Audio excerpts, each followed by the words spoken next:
we can generate more energy to give power to our voice in a way that it comes across as a second nature for everybody or most people.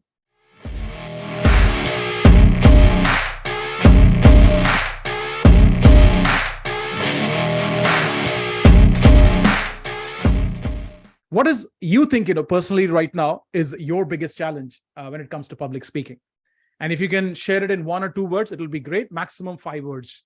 If you're going above 5 words, then maybe you're not sure about it. You're just justifying and explaining things.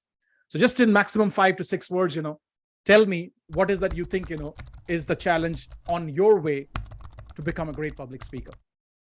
Underneath, for most of you, if not for everybody, there is one common term, which is the fear.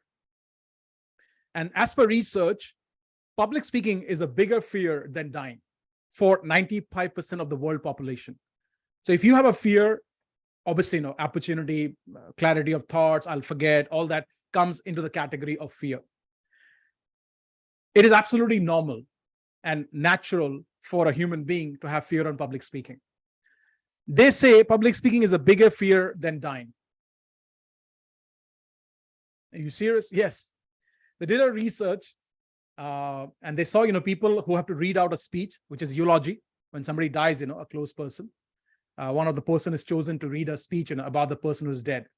So for a lot of people in their mind, they thought it would be a good idea to be dead and in that coffin rather than reading out a speech. So this is where the comparison or the analogy comes from, that it's bigger than, dying. And this is my personal take, because of my mission to give voice to everybody, in the world, that if you can overcome the biggest fear known to mankind, which is public speaking, what else can you achieve in your life? And that's why, I'm in a mission to make sure everybody can get a voice. Now, I realized 10 plus years back that speaking in public can be very natural and normal for everybody, because it's a skill. A lot of people think that public speaking is a talent. It is not. So write down the word talent in your notepads, or you can just put it in your mind as well. Depends. My recommendation is not to write too much, because when you write too much, you miss out on the message. Few bullet points, words here and there is fine. And then enlarge it at 9:30 when we finish. So put the word talent, cross it. And cross it with belief, not just for the sake of crossing it. When you cross it, put that belief and intention. Cross it off and put skill wherever the space is, above, below, side. The only talent you require is to have a vocal cord. How many of you here, you speak with friends, family members, or I don't know, your loved ones? Yeah. So that's the only talent you require. And I believe you all have a voice in your own style. You don't have to speak like me or Tony or anybody you idolize as a great speaker. So you just need to have a voice. That is the talent you require. Skill you have to develop. And for that, you have to go on a journey and, do something called not just practice, deep practice or deliberate practice. I call it training. What is the difference? You take help of a mentor and they correct you and they help you to become better. That's where it becomes interesting.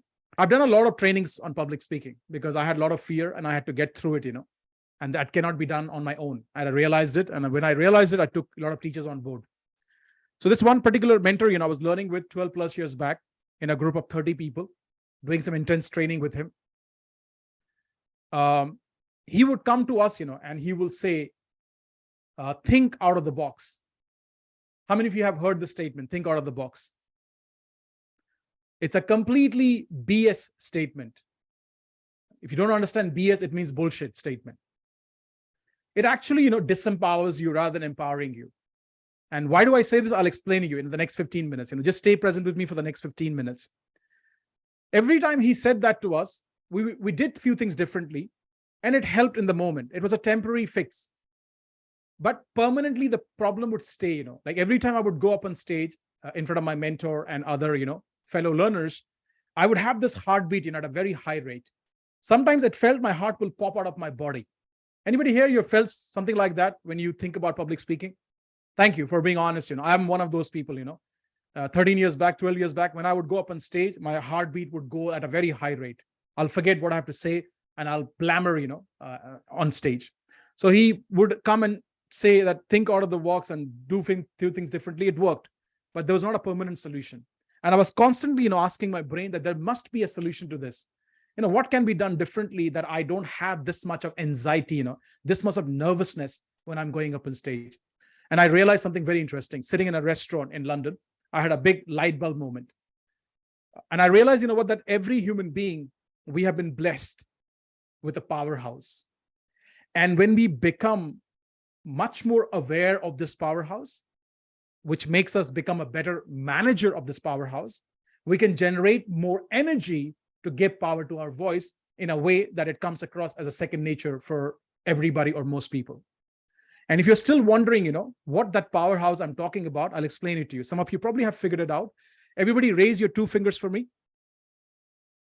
Thank you. Take a deep breath in. Let it out through your mouth. And point towards your brain or mind or whatever you call it. Say, this is my powerhouse.